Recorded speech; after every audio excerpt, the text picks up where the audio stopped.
Media వారికి పోలీసులకి అందరూ కూడా సహకరించవలసిందిగా కోరుతున్నాం.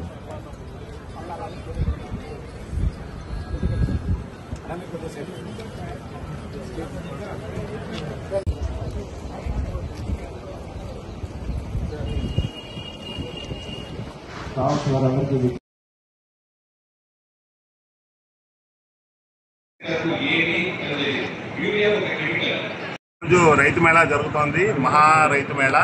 ఇందులో synergy agrochemicals, synergy crop protection ఈ రెండు కలిపి స్టాల్ పెట్టడం జరిగింది.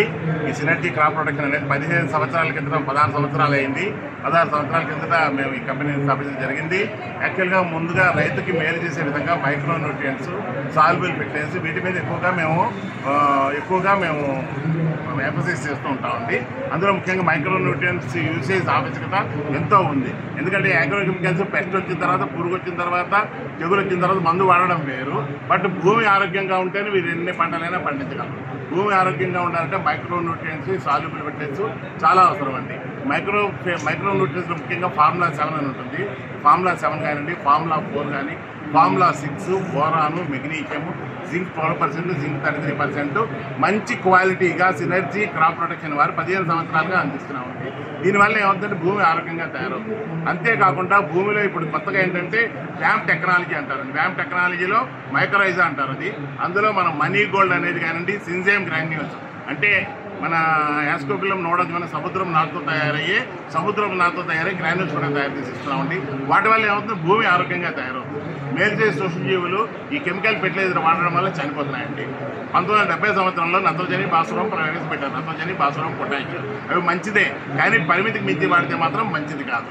యాక్చువల్గా నత్రజని, భాస్వరం, పొటాషియం 1:2:4 కింద వాడాలండి. కానీ వీళ్ళు ఏం చేస్తారంటే పంట బాగా పండాలి, ఎక్కువగా దిగుబడి సాధించాలనే తపనతోటి ఈ రైతులు ఏమొచ్చి ఎక్కువ వాడడం వల్ల ఈ భూమిలో ఉండే మేలు చేసే సూక్ష్మజీవులు చనిపోతున్నాయి. ఈ భూమిలో ఉండే మేలు చేసే సూక్ష్మజీవులు చనిపోకుండా ఉండాలని ఈ మైక్రో న్యూట్రియంట్స్ కానివ్వండి, ఈ మైక్రోరైజా టెక్నికల్ కానివ్వండి, ఈ సినర్జీ వాళ్ళది యాస్కోపిలం నోడోజ్ అనే సింజైమ్ గ్రాన్యూల్స్ కానీ భూమిని బాగు చేసి, భూమిని ఆరోగ్యంగా ఉంచి, భూమిని గుల్లబార్చి, భూమిలో మేలు చేసే సూక్ష్మజీవులు పెంపొందింపడానికి ఉపయోగపడుతున్నాయండి. సో అదే మా కాన్సెప్ట్. మేము రైతులు ముందుకు వచ్చామంటే ముందుగా ఈ పురుగు మందు వాడు, తెగులు మందు వాడని మేము చెప్పమండి. ముందుగా న్యూట్రియంట్స్ వాడండి, భూమిని ఆరోగ్యంగా పెట్టుకోండి. భూమి ఆరోగ్యంగా ఉంటే పంట బాగా వస్తుంది. పంట 10 కాలాలు బాగా వస్తుందంటేనే అప్పుడు మనం బతకాలం. మన ఇండియా అగ్రికల్చర్ బేస్డ్ కంపెనీ అండి. అంటే అగ్రికల్చర్ బేస్డ్ మనం ఆధారపడి ఉన్నాం. దాదాపు 100కి 80% అందరూ మన రైతులే ఉన్నారు. వాళ్ళు పంట పండించకపోతే మనం ఏమీ తినలేము. ఈ హైదరాబాద్లో ఎవరు ఏం తినలేము. సో వాళ్ళు పంట పండించాలంటే ఆరోగ్యకరమైన మందులు, మంచి క్వాలిటీ మందులు అందించాలనే ఉద్దేశంతో సినర్జీ అగ్రోకెమికల్స్ కూడా మేము స్థాపించామండి. మేము సినర్జీ అగ్రోకెమికల్స్ ఇప్పటిదాకా 200 మందులు ఇస్తున్నాము. ఈ 200 మందులు దాదాపు 3500 శాంపిల్స్ తీసారు డిపార్ట్మెంట్. ఒక్కటి కూడా ఫెయిల్ కాలేదు. అంటే మేము క్వాలిటీని యుద్ధ ప్రాతిపదికగా క్వాలిటీని మెయింటైన్ చేస్తామండి. క్వాలిటీ మెయింటైన్ చేసి మంచి రకాల మందులు అందిస్తాము. రైతులకు ఉపయోగపడేటట్టు చేస్తామన్నమాట. రైతుకి దేశానికి వెన్నెముక అని రాశాను మా దాంట్లో. మా చాలా చూడండి, బ్యాక్ బోన్ ఆఫ్ ఇండియా అని రాశాను. ఎందుకంటే రైతు దేశానికి వెన్నెముక. అటువంటి రైతులు మనం కానీ కాపాడుకోకపోతే దేశం ఎక్కడికో వెళ్ళిపోతుంది. కాబట్టి అటువంటి రైతులు కాపాడాలి, అటువంటి రైతుకు మంచి పంటలు అందించాలనే ఉద్దేశంతో మంచి మందులు, ఈ న్యూట్రియంట్స్, ఈ సాల్యుబుల్ ఫెర్టిలైజర్స్ రైతుకి ఇచ్చి సహాయపడుతున్నాము.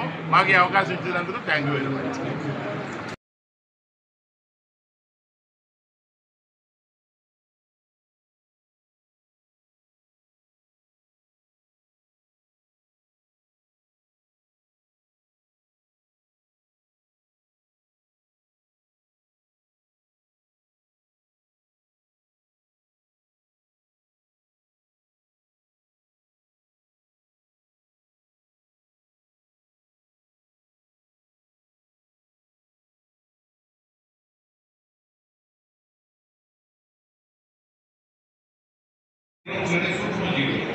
సూక్ష్మజీవులు కెమికల్లో సూక్ష్మజీవులు కావు.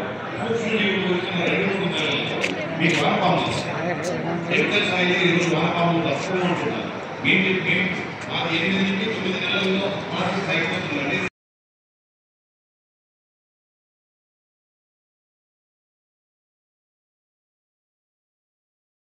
ఎందుకు ఈ విధంగా జరుగుతోంది, రైతులు ఎంత బాధపడుతున్నారో నేను చూస్తున్నాను. ఎన్నోసార్లు నా డైలీ డ్యూటీ అది. నేను విలేజ్కి వెళ్తాను, రైతులను కలుస్తాను.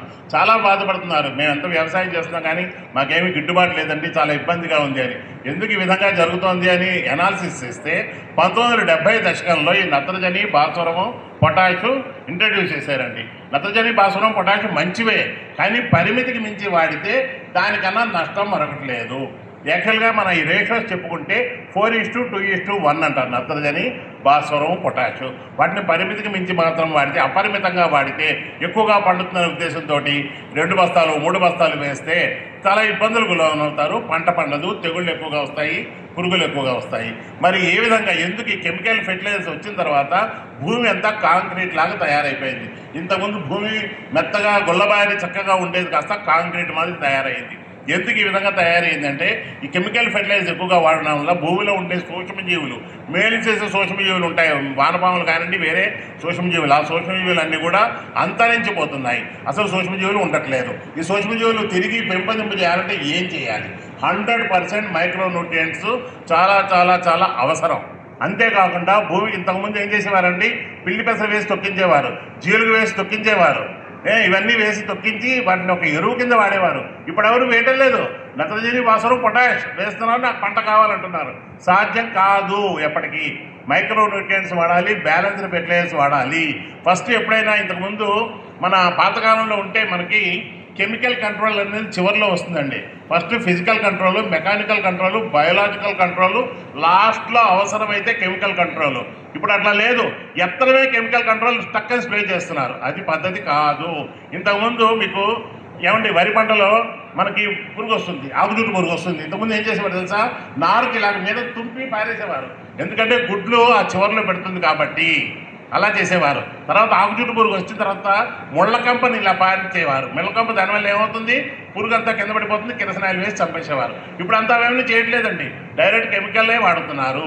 నేను చెప్పేది ఏంటంటే ముఖ్యంగా వీటిని నివారించుకోవాలంటే భూమి ఆరోగ్యంగా ఉండాలి. భూమి ఆరోగ్యంగా ఉండాలంటే మేలు చేసే సూక్ష్మజీవులు పెరగాలి. మేలు చేసే సూక్ష్మజీవులు పెరగాలి అంటే మనకి భూమిలో ఉపయోగపడే ఆర్గానిక్ గ్రాన్యూల్స్ అనేవి చాలా చాలా చాలా అవసరం. అందులో ముఖ్యంగా యాస్కోబిల్లం నోడోజంతో తయారయ్యే సీవీడ్ గ్రాన్యూల్స్ ఉంటాయండి. సీవీడ్ గ్రాన్యూల్స్ కానీ వ్యామ్ టెక్నాలజీ తోటి మైక్రోజా అంటారు. మైక్రోజా టెక్నాలజీతో వచ్చే గ్రాన్యూల్స్ దాన్నే మనం మనీ గోల్డ్ అని అంటారు. ఇటువంటి వాడితే మాత్రం భూమి మెత్తగా తయారవుతుంది, ఆరోగ్యంగా ఉంటుంది, గుళ్ళబారుతుంది, మేలు చేసే సూక్ష్మజీవులు కూడా పెరుగుతాయి. చెప్పండి, దూరంగా పెట్టమంటారు. ఓకే, ఇది ఓకే. ఓకే, మేలు చేసే సూక్ష్మజీవులు పెరుగుతాయి. మేలు చేసే సూక్ష్మజీవులు పెరగాలంటే ఏం చేయాలి? కంపల్సరీ ఆర్గానిక్ గ్రాన్యూల్స్, వ్యామ్ టెక్నాలజీ, మైక్రోజా వీటిని కంపల్సరీ వాడాలి. భూమి ఆరోగ్యంగా ఉండాలి, భూమి గుల్లబారాలి. భూమి ఆరోగ్యంగా ఉంటే పంట ఎంతైనా తీయచ్చు, నువ్వు ఎంత మంచి సీడ్ వేయచ్చు, ఎంత మంచి విత్తనం వేయచ్చు. కానీ పంట ఆరోగ్యంగా రావాలంటే భూమి ఆరోగ్యంగా ఉండాలి. భూమి ఆరోగ్యంగా ఉండాలంటే ఈ ఆర్గానిక్ గ్రాన్యూల్స్ కానివ్వండి, మైక్రో న్యూట్రియంట్స్ ఉంటాయండి. మైక్రో న్యూట్రియంట్స్ ముఖ్యంగా ఫార్ములా 7 మన డిపార్ట్మెంట్ వాళ్ళే ఇస్తారు. స్టేట్ గవర్నమెంట్ ఇస్తుంది మనకి ఫార్ములా 7 ఏ విధంగా తయారు చేయాలని. ఆ ఫార్ములా 7ని మా దగ్గర ప్రత్యేకంగా ఫార్ములా 7లో ప్యాడీ ఫార్ములా 7 ఉంది, కాటన్ చిల్లీ ఉంది, గ్రౌండ్ నట్ ఉంది, సిట్రస్ కూడా ఉంది. ఈ పంటలన్నిటికీ ఈ ఫార్ములా 7 అనేది సాయిల్ అప్లికేషన్ అండి. ఈ ఫెర్టిలైజర్ అన్ని వేసుకోండి, కొంచెం తగ్గించి సాయిల్ అప్లికేషన్ చేసుకోండి. అదే విధంగా పైన స్ప్రే చేసుకోవాలంటే ఫార్ములా 4 డిపార్ట్మెంట్ ఇచ్చిందే కదండి. ఫార్ములా 4 ఉంది. ఫార్ములా 7లో ఏ ఎలిమెంట్స్ ఉంటాయి కూడా చెప్పండి. దాంట్లో జనరల్ గా ఫార్ములా 7లో జింక్ ఉంటుంది, ఫెర్రస్ ఉంటుంది, మ్యాంగనీసు, మాలిబ్డినము, కాపర్ ఇవి ఎక్కువగా ఉంటాయండి. జింక్, ఫెర్రస్ కొంచెం మంచి మోతాదులో ఉంటాయి. ఎందుకంటే జింక్ లోపం, ఫెర్రస్ లోపం, ఫెర్రస్ అంటే ఇనుము, ఆ లోపం ఎక్కువగా ఉంటుంది కాబట్టి వాటిని ఎక్కువ మోతాదులో పెట్టి మన డిపార్ట్మెంట్ గవర్నమెంట్ చేసింది ఫార్ములా 7. అదేవిధంగా ఫార్ములా 4లో కూడా అదే విధంగా ఉంటాయండి. ఫార్ములా 4లో లిక్విడ్ ఫార్ములేషన్ ఉంటుంది, పౌడర్ ఫార్ములేషన్లో కూడా ఉంటుంది. ఎట్టి పరిస్థితుల్లోనూ ఫార్ములా 7 ఒకటి వాడి ఆర్గానిక్ గ్రాన్యూల్స్ ఒకటి వాడితే మాత్రం ఒక ఫార్ములా 4 కానీ 6 కానీ ఏదో ఒకటి న్యూట్రియంట్ లోపాలను సవరించి, సూక్ష్మధాతు లోపాలను సవరించి మొక్క ఆరోగ్యంగా రావాలంటే ఒక్క స్ప్రే చేసుకుంటే వీళ్ళకి ఇన్ని పురుగులు కానీ తెగుళ్ళు కానీ రావు. 100% నేను చెప్తున్నాను. ఈ విధంగా వాడాల్సి వస్తుందండి. అదేవిధంగా బోరాన్ ఉంది. బోరాన్ అనేది కాయ పగలకుండా కాయ సైజు రావడానికి, పూత రావడానికి వాడతారనమాట. ఆ సమయంలో అది కరెక్ట్గా వాడుకునేటట్టు ఉండాలి. ముందుగా వాడాలి, వచ్చిన తర్వాత కాదు. అదేవిధంగా కొన్ని జాగ్రత్తలు తీసుకోవాలి. పురుగు వచ్చింది అనేది లాస్ట్ అండి. లాస్ట్ ప్రతి స్టేజ్లోనే వాడాలి. ప్రతి స్టేజ్లో వాడాలి. ఎందుకంటే ప్రతి పంటలో కీలక దశలు ఉంటాయండి. ఆ కీలక దశల్లో వరిలో తీసుకుంటే పిలకలు పెట్టే దశ, చిరుపొట్ట దశ అని అంటారు. ఆ కీలక పెట్టే దశలో కీలక దశల్లో వాడితే మాత్రం పంట ఆరోగ్యంగా ఉంటుంది, భూమి ఆరోగ్యంగా ఉంటుంది, పంట దిగుబడి ఎక్కువగా వస్తుంది. ఈ పెస్ట్స్ డిసీజ్ తక్కువగా వస్తాయి, అస్సలు రావు అని చిన్న డౌట్ అండి. మనం పండించే పంటల్లో ఎక్కువగా మిల్లెట్స్ ఇట్లాంటివి ఉంటాయి. ఆ మిల్లెట్స్ లో అన్ని రకాల పోషకాలు ఎలిమెంట్స్ ఉంటాయి కాబట్టి దాని పెద్దగా పురుగు ఉండదు. 100% మీరు చెప్పింది కరెక్ట్ అండి. మీరు చెప్పినట్టు మిల్లెట్స్ లో ముఖ్యంగా సజ్జలు కానీ, రాగులు కానీ, బాజ్రా కానీ, తర్వాత పెరల్ మిల్లెట్స్ అంటారు, వీటన్నిటినీ కానీ మంచి పోషకాలు ఉంటాయి, వాటికి పురుగు కూడా తక్కువ వస్తుంది. అటువంటి పంటలను ఎంకరేజ్ చేయాలి. ఎంతసేపు పొద్దులు నెచ్చిపోయింది వరి, పత్తి, మిర్చి కాదు, ఇటువంటి మిల్లెట్స్ పంటలు కానీ వేసుకుంటే రైతుకి పురుగు తక్కువగా వస్తుంది, మందులు తక్కువగా వాడతారు, మనకి పంట కూడా డబ్బు కూడా బాగా వస్తుంది. అదే విధంగా మైక్రో న్యూట్రియన్స్ బ్యాలెన్స్ గా లేని పంటలకి మనం ఫిజికల్ అప్లికేషన్ ద్వారా బ్యాలెన్స్ చేస్తే పురుగుల సంఖ్య కూడా తగ్గుతుందని ఒక రిపోర్ట్. అది ఎలా అంటే ఒక్క నిమిషం, మన లీఫ్ అనాలిసిస్, లీఫ్ బ్రిక్స్ కనుక తీసుకుంటే 12 గంట దాటినట్లయితే అప్పుడు కూడా పురుగు అటాక్ అవుతుందని అంటారు. ఆ బ్రిక్స్ దాటాలంటే ఈ మైక్రో ఎలిమెంట్స్ అన్ని కూడా ఆ మొక్కలో పోషకాలన్నీ ఉండాలి. ఆ మొక్కలో పోషకాలు ఉండాలంటే మనం ఇవ్వక తప్పట్లేదు హై డెన్సిటీలో. కరెక్ట్ గా చెప్పారు. ఎందుకంటే రిపెలెంట్ యాక్షన్ లాగా అనుకోండి. ఫర్ ఎగ్జాంపుల్ కొంచెం రేపు బీట్రూట్ చేశారు, ప్రతి బీట్రూట్ చేశారంటే అవి పురుగులు రావు కదా. సో అలాగే ఆ విధంగా అనమాట. ఈ విధంగా పోషక సమతుల్యత మెయింటైన్ చేస్తే పురుగులు అవి కూడా తక్కువగా వచ్చే అవకాశం ఉంది. తద్వారా ఒకసారి పురుగు వచ్చిందంటే దాని సెకండరీ ఇన్ఫెక్షన్, ఫంగల్ డిసీజ్ కూడా వస్తుంది. ఒక మారు పురుగు వచ్చినా సెకండరీ ఇన్ఫెక్షన్ మళ్ళీ తిరిగి రాదు. కాబట్టి చెప్పేది రైతులందరికీ మరొకసారి వివరిస్తున్నాం. ఎందుకంటే మీకు చెప్పాల్సిన వాళ్ళం కాదు, మీరందరూ పండిస్తేనే వాటి మీద ఆధారపడి ఉన్నాము. అది పత్తి కానివ్వండి, మిర్చి కానీ, వరి కానీ మీరు బాగా పండిస్తున్నారు. వాటితో పాటు ఈ మిల్లెట్స్ ని కూడా గుర్తుపెట్టుకోండి. పెరల్ మిల్లెట్ అంటారు, అంటే సజ్జలు, రాగులు ఇటువంటి ఉంటాయా, ఇటువంటి నువ్వులు, అటువంటి పంటలు తక్కువ పెస్ట్ వస్తుంది, మంచి దిగుబడి వస్తుంది, వాటికి పురుగు తక్కువ వస్తుంది, మీకు మంచి లాభాలు వస్తాయని మీకు ప్రత్యేకంగా చెప్తున్నాను అనమాట. ముఖ్య విషయం ఏంటంటే ఈ కెమికల్స్ వాడండి, నేను కాదంటం లేదు, కానీ మైక్రో న్యూట్రియంట్స్ వాడడం తప్పనిసరి. భూమి ఆరోగ్యంగా ఉంటేనే పంట ఆరోగ్యంగా వస్తుంది, లేకపోతే పంట సరిగ్గా పండదు అని నేను చెప్తూనే ఉన్నాను. 40 సంవత్సరాల నుంచి నేను ఈ ఇండస్ట్రీలో ఉన్నానండి, పెస్టిసైడ్స్లో ఉన్నాను. రైతులది నా దగ్గర 1,00,000 మంది ఉన్నారు. 1,00,000 మంది రైతులు నా గ్రూప్లో ఉన్నారు. 1,00,000 మంది రైతులు నాకు ఎప్పటికప్పుడు అడుగుతూనే ఉంటారు, సార్ ఈ సమస్య వచ్చింది, ఏ మందు వాడాలి, ఏం చేయాలంటే మందు మాట పక్కకుంటురా నాయన, ముందు ఈ మైక్రో న్యూట్రియన్స్ వాడాలని చెప్పడం జరుగుతుంది.